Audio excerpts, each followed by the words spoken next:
Hello दोस्तों, मैं मनीष। आपका स्वागत है आपके अपने YouTube चैनल शिक्षा दीक्षा में। आओ करें एजुकेशन में कुछ नए बदलाव। तो मेरा मेन मकसद यही है YouTube चैनल का कि अभी SSC GD की जिन्होंने फॉर्म भरे हैं तो उनके जहाँ तक है 1.5 से 2 महीने बाद उनके एडमिट कार्ड आ जाएंगे। और मैंने बहुत से YouTube पे छान मारा, सब पेड चालू कर रहे हैं, लेकिन मेरे को पता है मेरे साथ भी हुआ है ऐसा। तो इसलिए मैंने ये स्टार्ट किया है कि ये उन तक पहुँचे ये वीडियो जो पेड नहीं ले सकते, ठीक है। और एकदम डिटेल में जाएंगे ताकि ये हमारा आने वाले एग्जाम SSC, रेलवे और RO में भी कवर हो जाए। और आप बताना अगर आपको साथ ही साथ टॉपिक वाइज अगर क्वेश्चंस भी चाहिए होंगे तो मेरे को बताना, मैं वो भी अवेलेबल कराऊंगा। चलो स्टार्ट करते हैं। आज का पहला टॉपिक हमारा रहेगा पॉलिटी का इमरजेंसी प्रोविजन पढ़ेंगे, आपात उपबंध, जो कि अपने भाग 18 में है। पहली बात जर्मनी से लिया गया है, ठीक। इसमें जो आर्टिकल है, अनुच्छेद हैं 352 से 368 तक, जिसमें कि 3 टाइप के होते हैं। पहला होता है नेशनल इमरजेंसी, जिसको कहते हैं राष्ट्रीय आपात, जिसका आर्टिकल है 352। दूसरा आता है प्रेसिडेंट रूल, राष्ट्रपति शासन। आप लोगों ने देखा भी होगा अपने राज्यों में कभी कभार लग जाता है, जो कि 356 में है। और थर्ड है फाइनेंशियल इमरजेंसी, जिसको बोलते हैं वित्तीय आपातकाल, 360 में है। तो ये समझ में आया आप लोगों को? हाँ, एक चीज और, प्रॉपर नोट्स भी जरूर बनाते चलना। अपने हाथ के नोट्स रहेंगे, हैंड रिटन नोट्स रहेंगे तो बहुत बढ़िया रहेगा, ठीक है। तो इसे उतारो, इसके बाद हम पहला करते हैं स्टार्ट। तो अपना पहला रहेगा नेशनल इमरजेंसी, आर्टिकल 352, ठीक है। तो करते हैं स्टार्ट।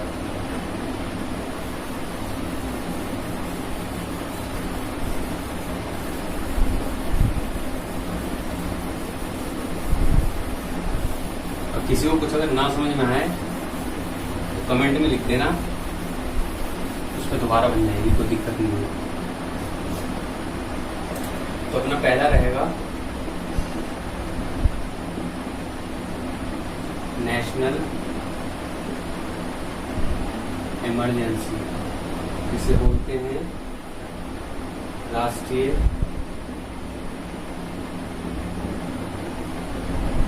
आपात। इसका आर्टिकल क्या था बच्चों? आर्टिकल था 352, ठीक है। इसमें क्या होता है, नेशनल इमरजेंसी में क्या होता है कि 3 बेसिस पे लगाई जाती है, 3 आधार होते हैं इसके लगाने के।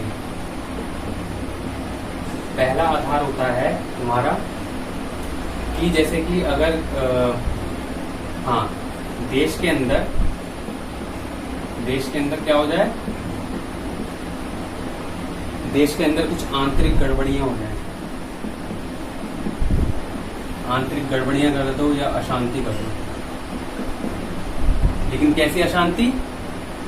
हथियार वाली। हथियार वाली अगर अशांति होती है तब लग सकता है ये। दूसरा है कि वॉर की सिचुएशन हो जाए, ठीक है, अदर कंट्री के साथ,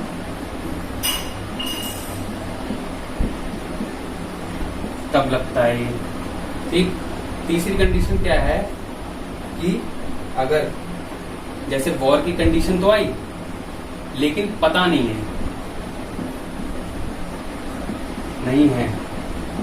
आशंका है, आशंका है, तो तब भी ये लगाई जाती है। तो ये चीज समझ में आई। इन 3 आधार पर अपने इमरजेंसी लगाए जाते हैं। एक तो देश के अंदर कोई भी आंतरिक अशांति हो जाए। कैसी आंतरिक अशांति? हथियारों वाली, ठीक है। जैसे कि इसके लिए वर्ड है सशस्त्र विद्रोह, ठीक। दूसरी है वॉर की कंडीशन हो जाए अदर कंट्री के साथ। तीसरी है वॉर की कंडीशन तो हो रही है लेकिन भाई पता नहीं है कि वो हमला करेगा कि नहीं करेगा। तो कई बार होता है ना, मिर्च मसाला भी फेंक देते हैं, आंख में धूल झोंकना। इसीलिए हमें इसकी कंडीशन नहीं पता, तो इसमें भी लग जाता है।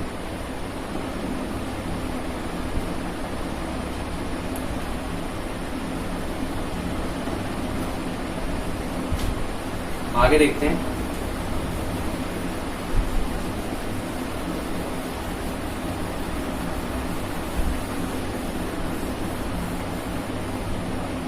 रही साउंड आ रही देखने की। पॉज कर। हमने तीनों कंडीशन देखी। जो तीसरी वाली थी ना, जो मैंने पहला बताया था, जिसका नाम क्या था, आंतरिक अशांति। क्या है? आंतरिक अशांति। आंतरिक अशांति, इसको 44वां संविधान संशोधन, मतलब कि कॉन्स्टिट्यूशनल अमेंडमेंट,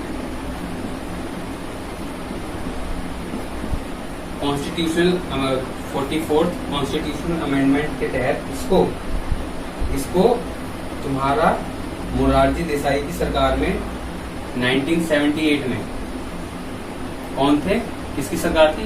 मोरारजी देसाई जी थी।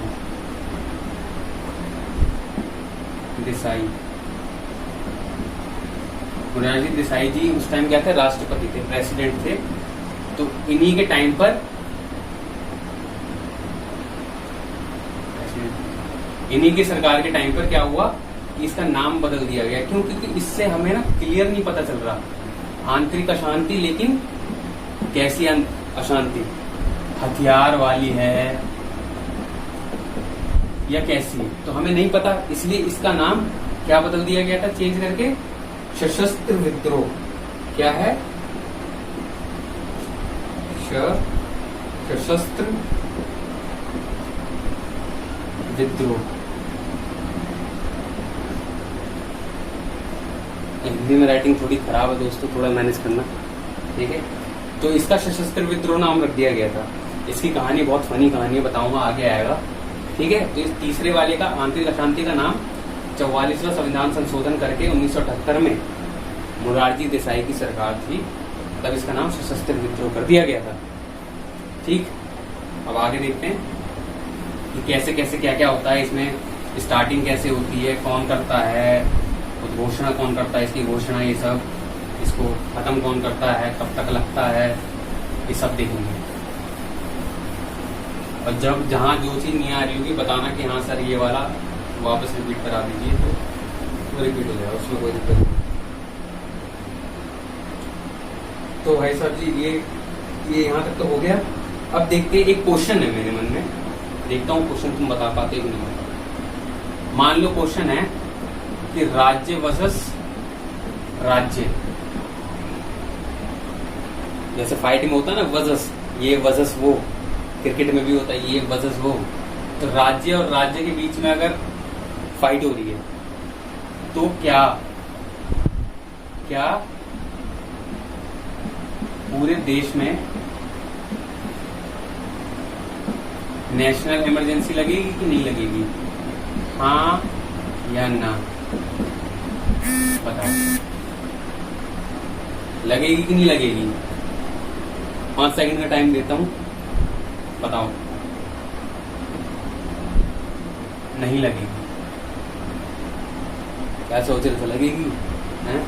केबीसी नहीं चल रहा है, 5 करोड़ मिलेंगे, हाँ या ना? ठीक है, 10 करोड़ का था, कुछ नहीं।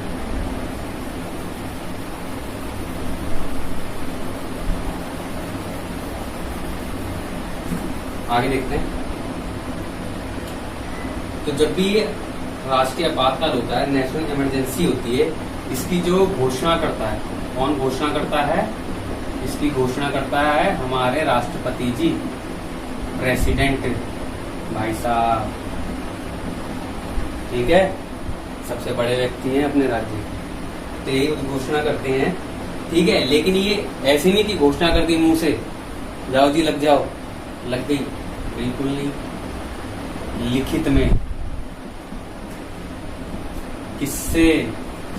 जो पीएम की जो मंत्री परिषद होती है ना, उससे।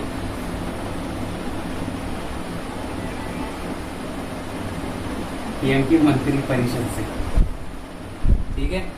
तो कहते हैं कि भाई साहब जी ऐसी चीजें हो गई हैं, हमें आंतरिक मतलब सशस्त्र विद्रोह हो गया है, हमें घोषणा करनी है, आप लोग अपनी सहमति बनाओ, लिखित में मेरे को दे दो।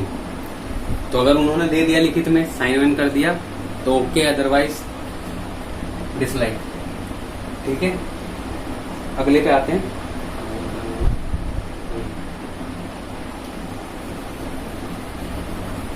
इसकी उद्घोषणा कौन करते हैं? प्रेसिडेंट जी करते हैं। और हाँ, उद्घोषणा करने से पहले क्या होता है कि इनको संसद से भी परमिशन लेनी पड़ती है। ठीक है, जैसे उद्घोषणा कर दी, सपोज दैट उद्घोषणा कर दी, तो 1 मंथ के अंदर, मान लो कुछ ऐसी कंडीशन होगी नहीं ले पाए, 1 मंथ के अंदर इनको क्या करना पड़ेगा? लोकसभा और राज्यसभा दोनों से सेपरेट क्या लेना पड़ेगा? परमिशन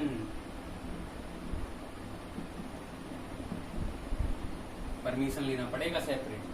अगर ये देती हैं तो सही है, नहीं देती हैं तो नहीं होगा अप्रूवल के लिए, तभी पास होता है। अदरवाइज ये 1 महीने के अंदर क्या हो जाएगा? अगर नहीं हुआ पास नोट नहीं हुआ तो 30 दिन में क्या हो जाएगा? ये अपने आप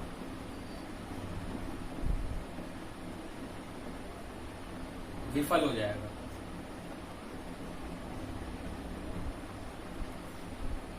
ठीक है, इसी तरीके से उतारना, नोट्स भी इसी तरीके से बनाना, अपनी लैंग्वेज में बनाना ज्यादा बेटर रहेगा। ठीक है, तो संसद से परमिशन लेनी पड़ेगी, लोकसभा राज्यसभा से सेपरेट लेनी पड़ेगी 1 मंथ के अंदर, अगर लागू कर दिया है तो। ठीक है, परमिशन मिली तो सही है, नहीं मिली तो 30 दिन के अंदर ये अपने आप ही खत्म हो जाएगा। और कितने बंदों की चाहिए होती है? 2/3 की साइन करवानी पड़ती है। ठीक है, अब कुछ कंडीशंस ऐसी आ जाती हैं,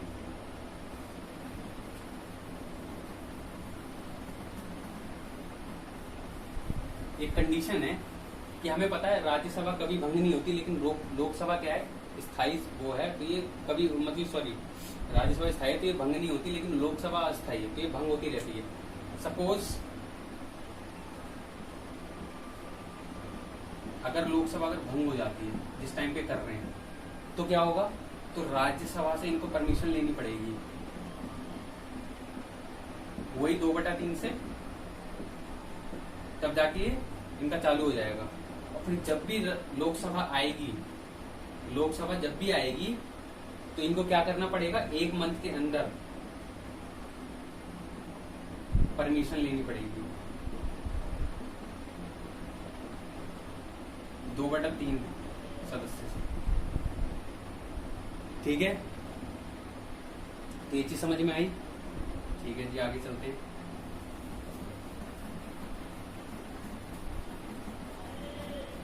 ये 1 मंथ ध्यान में रखना, क्योंकि आगे जो 2 आएंगे ना उसमें 2 मंथ का होता है।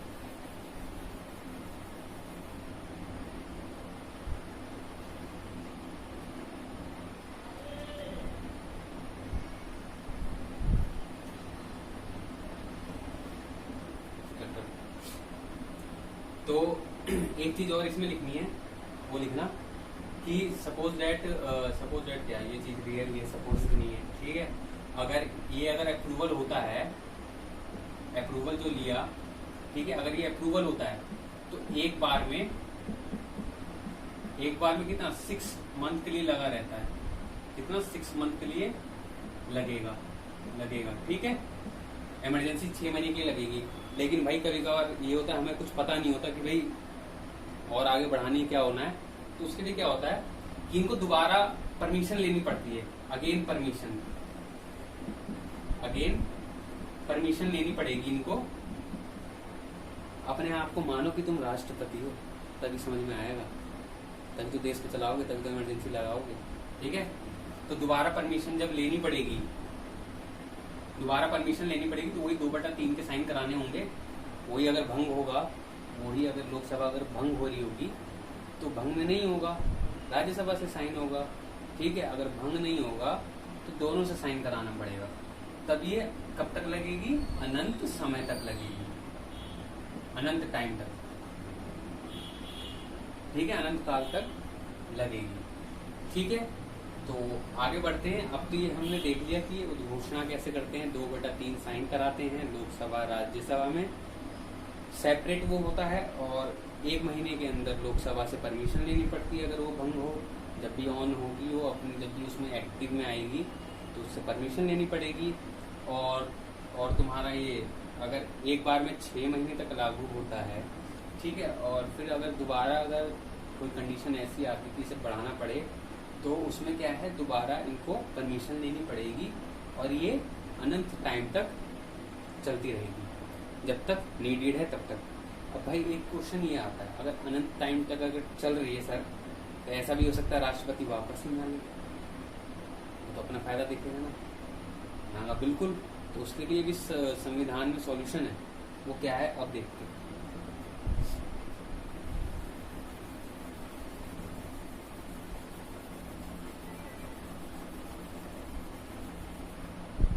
अब देखेंगे हम इसमें इसका रिवोकेशन, ठीक है, वापस कैसे लेते हैं।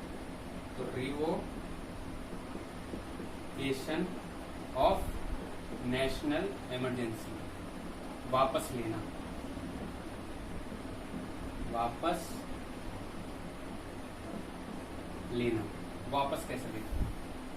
ठीक, मैंने बताया कि राष्ट्रपति का भाई मूड है अपना, नहीं ले रहा भाई, क्या कर लो, ठीक है। इफ अगर राष्ट्रपति क्या करे, वापस ना ले, क्या ना ले, इस इमरजेंसी को 352 वाली, तो क्या होगा, लोकसभा क्या करेगी, अपने सदस्य का 1/10 साइन कराएगी, वोटिंग कराएगी, जो भी है ये करा के कहाँ देगी, स्पीकर को।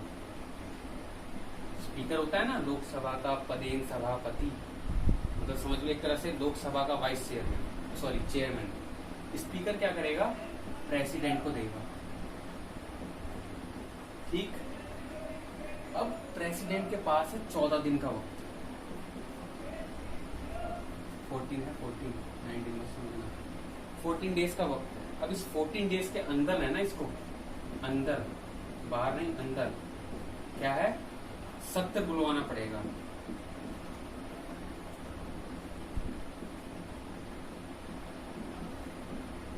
सत्र बुलवाना पड़ेगा, और उस सत्र में अगर वोटिंग में, उस सत्र की वोटिंग में अगर सिंपल मेजॉरिटी से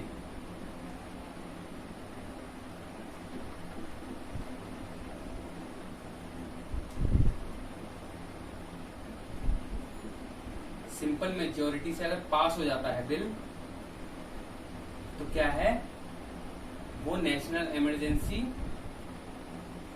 वापस लेनी पड़ेगी इनको, वापस लेंगे। कौन लेंगे वापस, अपने राष्ट्रपति जी, अपने राष्ट्रपति भाई साहब वापस लेंगे फिर उसको, ठीक। अब तुम कहो कि सर ये भैया जो भी दोस्त है कि सिंपल मेजोरिटी क्या होती है। सिंपल मेजोरिटी होती है, सपोज करो सिंपल मेजोरिटी क्या होती है, ठीक है, सपोज करो मान लो 100 बंदे हो, 100 में वोटिंग हुई, तो जीतेगा कौन, तुम ही तो कहोगे सर 51 वाला, वरना 50-50 तो बराबर हो जाएगा, तो 50-50 बिस्कुट है, तो 50 प्लस में 1, ये होती है सिंपल मेजोरिटी, ठीक है। तो यही वोटिंग जब होगी तो उसमें होगा कि हाँ ये पास होगी, अब वापस लेना पड़ेगा। तो सब बंदों की भाई यही कहना कि भाई अब जरूरत नहीं है, इसे मत लगाओ, काम रुके रहेगा तो उससे क्या फायदा देश को, ठीक है, उससे जीडीपी सब घटेगी, तो इसलिए इनको वापस लेना पड़ेगा। तो इसको उतार लो, पॉज करके उतार लेना, मैं आगे पढ़ाता हूँ, मैं फिर कहोगे वीडियो इतनी लंबी।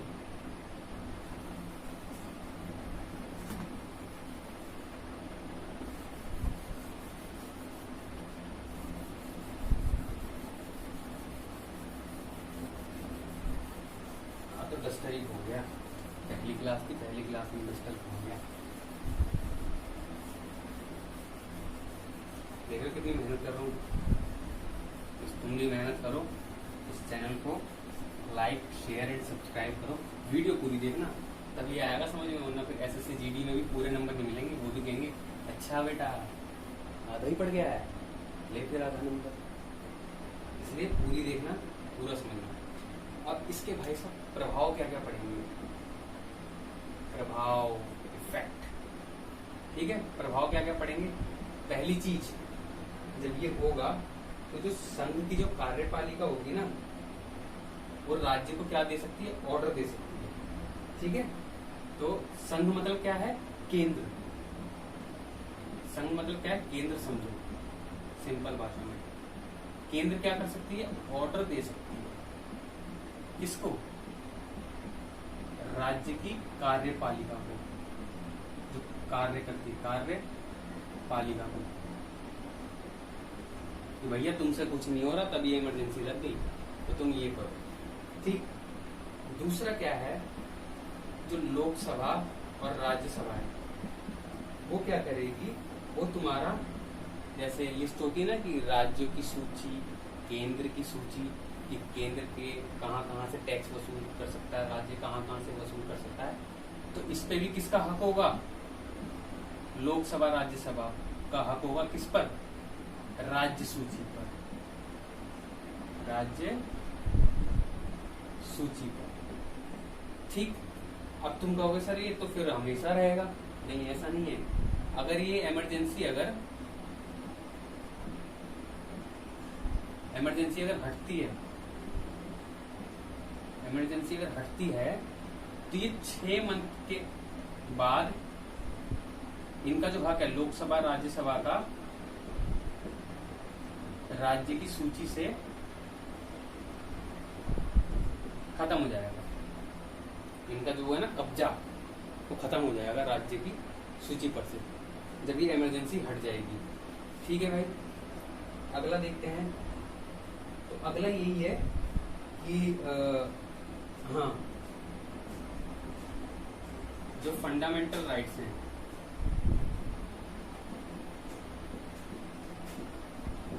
जो फंडामेंटल राइट्स हैं ये भी खत्म हो जाते हैं। किसको छोड़कर, इसको खत्म करने की वो क्या है, वो पहले बताता हूँ इसको।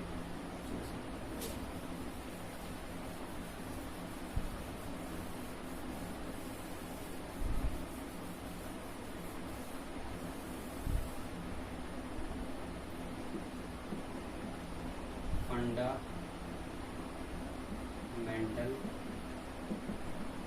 राइट्स ये भी क्या है, ये भी खत्म हो जाएंगे, लेकिन किस आर्टिकल के तहत, इसमें आर्टिकल 350, तो आर्टिकल 358 और 359 के तहत क्या लगता है, जितने भी अपने अधिकार हैं वो सब कैंसिल हो जाते हैं। ठीक है, एक्सेप्ट 20 और 21 को छोड़कर। और आर्टिकल 19 है, जो आर्टिकल 19 जो कि क्या है, फ्रीडम की बात करता है, स्पीच इन सब के ऊपर, स्पीच देना, कहीं भी जाके रहना, तो इसको खत्म करने के लिए क्या लगाया जाता है, इसको खत्म करने के लिए 358 लगाया जाता है। और 359 से ऑल फंडामेंटल राइट्स खत्म हो जाते हैं जब इसको लागू करते हैं, एक्सेप्ट 20 और 21। ठीक है, तो दोस्तों आज इतना ही पढ़ेंगे। बताना, कमेंट्स करना कि आपको कैसा लगा, और शेयर, सब्सक्राइब, लाइक करना, और वीडियो पूरी देखना, और बताना अगला आपको कैसा इसमें हो चाहिए, और क्वेश्चन आंसर चाहिए कि नहीं चाहिए इसके टॉपिक वाइज, वो भी आपको अवेलेबल किया जाएगा।